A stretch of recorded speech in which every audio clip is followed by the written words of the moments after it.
Атырауда қазір Цельсий бағанасы бойынша ауа райы плюс 25 градусты көрсетіп тұр екен. Бұл дегеніміз күніміз жылы, сәйкесінше шырайымызда ашық. Бүгін жас атыраулықтардың көңіл райы одан да бетер көтеріңкі. Өйткені дәл бүгін тұңғыш рет қаламызда Қазақстан Республикасы президент жанындағы жастар ісі жөніндегі кеңестің отырысы өтеді.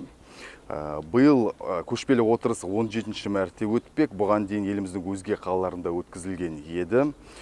Қазірден бастап құрметті қонақтар Атырауға ағылуда.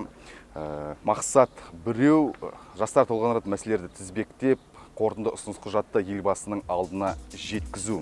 Дайындықтың қызуын волонтерлардың ширақ қимылынан аңғардық. Жоғары деңгейлі басқосулар Атырауда өтпегелі біраз болды. Волонтерлар корпусы да биыл жасақталды. Бұл кеңес олардың әп деген аяқ алсын сынар емтихан іспетті. Әрі жастар саясаты басқармасына түскен ауыр жүк. Қонақтарды күтіп алып орналастыру еріктілердің қонақ жайлығына табысталды. Құрметті қонақтарды вокзалдан, әуежайдан қарсылап алып, қонақ үйге жеткізу, бүгін басталған семинар тренингтерге жеткізу, қаламен таныстыру еріктінің міндеті.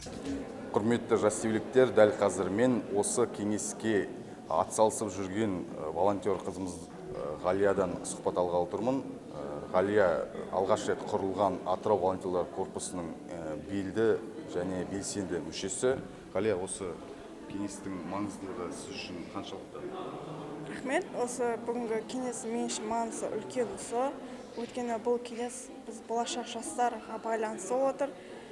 Біз осы кеңес арқылы біздер болашаққа осы үлкен қадам аттайын отырық. 3 күндік кеңеске 500-ге жуық қатысушы келеді деп күтілуде. Қонақтарды Атырау көптен күткен еді. Дайындық біраз пысықталған еді. Өткен аптадан бері ресурстық орталықтың жетекшілері мігір көрмеді. Қатысушының 300-і батыс өңірден келгендер. Маңғыстаулық әріптеспен тілдесіп, отырыс жөнінде ойын білдік. Жалпы біздер ойлаймыз, біздер жастарды тәрбиелеу арқылы, осы жастарға бір білім беру арқылы, бір жақсы бағыт беру арқылы біздер ертең еліміздің дамуына, осы еліміздің болашағына үлкен құйылып жатқан инвестиция деп біздер есептейміз. Жалпы Маңғыстауда бізден гөрі сәл-пәл көп жас шоғырланған. Олардың 50%-ы ауылдық жас екен. Жастар тәжірибесіне биыл 1309 жас бағыт алған. Бүгінгі отырыстардың негізі де осы мәселе болмақ. Ресурстық орталықтар басшыларымен өтіп жатқан тренингтер сонымен қатар жастар саясатында жаңа технологияларды қолдана білу үрдісіне арналады.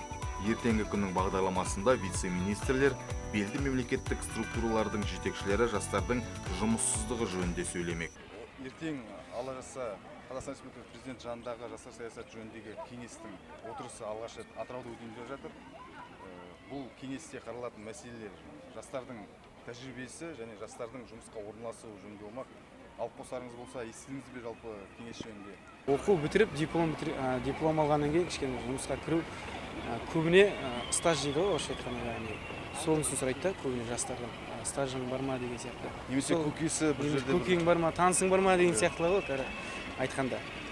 Меніңше ойлаймын, жұмыс оқу бітіргеннен кейін білімге қарап, жұмысқа орналастырса деп. Кеңестің тұздығы ертеңге жоспарланған. Жастар саясатына қатысты ұсыныстар ертең айтылады. Алыс жерлерден келген аға буын басшыларымыз бүгін қонақ үйге жайлы жайғасты. Ертеңгі кездесулердің қызығын бірге бөлісетін боламыз. Ажырамаңыз.